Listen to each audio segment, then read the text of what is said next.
Hi guys, Snake Venom here, and welcome back to another Redstone video. And this time I'm actually going to talk about a new concept of mine, which is this. Now, what this is a very fast memory. Now, if you're not familiar with this kind of creation, they work like this. You enter a binary code, which is basically a number. You enter a binary number, and then you can write some data into the slot that you picked. So for example, if I pick number 4, I can now write some data into number 4, and then I can just go to a different number and write some more data. And the previous data is, of course, still accessible if you go back. Now, what makes this one new as a concept is that it works by using command blocks, as you can hear in the background. Now, this makes the whole thing extremely fast, with much faster than previously possible. And this is what it looks like. Now, this white stuff on the right side is basically a binary decoder. So the binary number comes in and one of these lights up. And in this case, nothing is in, and we have the redstone signal at 0. And even this is a lot faster thanks to command blocks. Now, this thing is 32 blocks, 32 steps long, and with conventional redstone, i.e. A block here with a repeater facing towards this will take 3.1 seconds. But look at how fast this now goes. And done. And that is just how fast the thing works. Now, and you can also see that I chose the number 1 and the first one is active.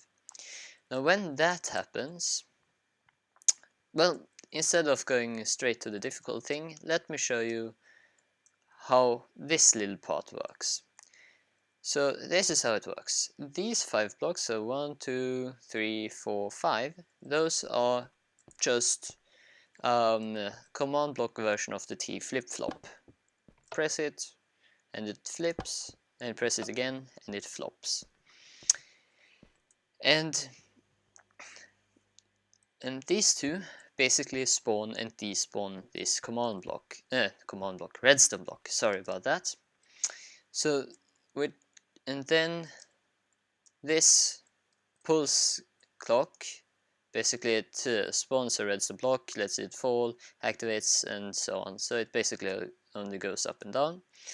And these then check if there is a redstone block here or not. So for the first 5 that is true. And then we come to this part, the actual binary savings and readings system, or whatever you want to call it. Basically, all the data you want to store is stored underneath these command blocks.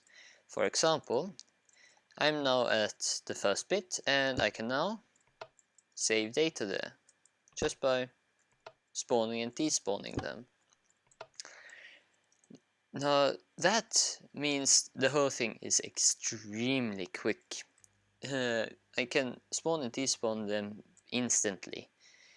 Now the problem with this is, of course, how do I make this? How do I tell this where it should spawn the wool blocks, and also where these command blocks should actually start reading this, because, well, it's quite a large area that has to be checked.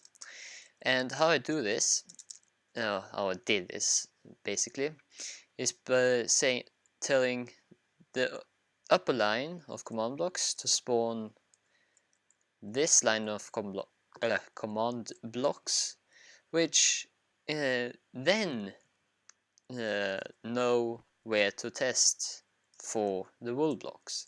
So it's basically this tells this where to check, and then these two, and then the line down below spawns these two lines of command blocks, which then have the ability to write the data into this, either place a block or remove a block. And that is basically how it works. Now there is one detail, which is this line of command blocks.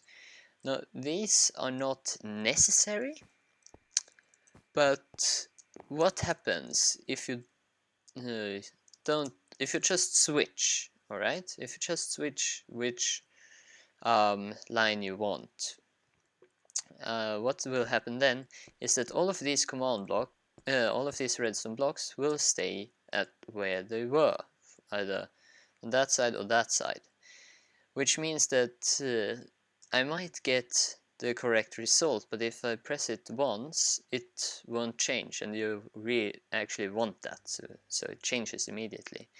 And these basically act as a sort of, when there's something new, totally new, it will flip these redstone blocks to the correct side.